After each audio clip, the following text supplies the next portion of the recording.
Maka saya sering sampaikan, yang membuat kita bahagia adalah Allah Subhanahu wa taala. Yang memegang hati kita adalah Allah Subhanahu wa taala. Maka carilah kebahagiaan dengan membaca firman-firman-Nya. Demi Allah, anti tidak akan bahagia dengan melihat lawakan, lelucon yang ada di YouTube, yang ada di Facebook. Itu hanya kebahagiaan sementara, bukan masuk ke hati.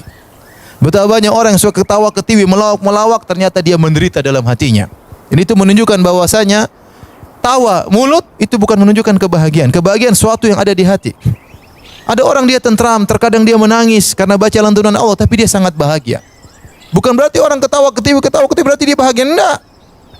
Kalau ternyata ketawa ketiwi orang yang paling bahagia, tentu para pelawak yang paling bahagia. Ternyata tidak, mereka juga banyak bermasalah. Ada yang morfinis, ada yang ini, ada yang masalah keluarga, ada yang macam-macam. Memang orang banyak ketawa kemudian bahagia. Tidak, bahagia itu dengan mengingat Allah Subhanahu wa taala. Ya. Anda ingin bahagia, kasih bahagia siapa? Allah Subhanahu wa taala.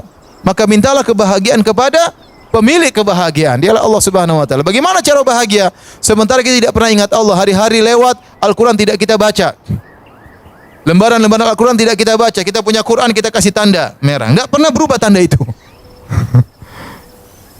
Kapan mau khatam Quran? Ya. Enggak pernah kita baca. Sebagian orang menggantungkan kebahagiaannya kepada netizen.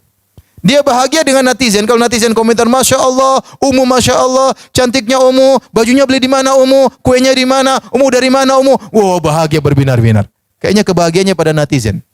Kalau nggak ada netizen yang komentar, dia nggak bahagia. Ya, kebahagiaan anti jangan digantungkan kepada netizen. Kebahagiaan anti di sisi Allah Subhanahu wa taala. Baca Quran. Banyak berzikir. Apa usahanya zikir pagi petang? Apa usahanya kita naik mobil astagfirullah, astagfirullah, astagfirullah, subhanallah, alhamdulillah. Allahu akbar. Banyak yang mau kita baca. Banyak yang mau kita baca. Semakin kita zikir kepada Allah, semakin memperhatikan kita. Karena Allah berfirman, "Fadhkuruni adzkurkum."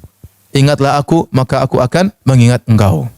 Semakin banyak kita berzikir, semakin kita mencari perhatian Allah Subhanahu wa taala.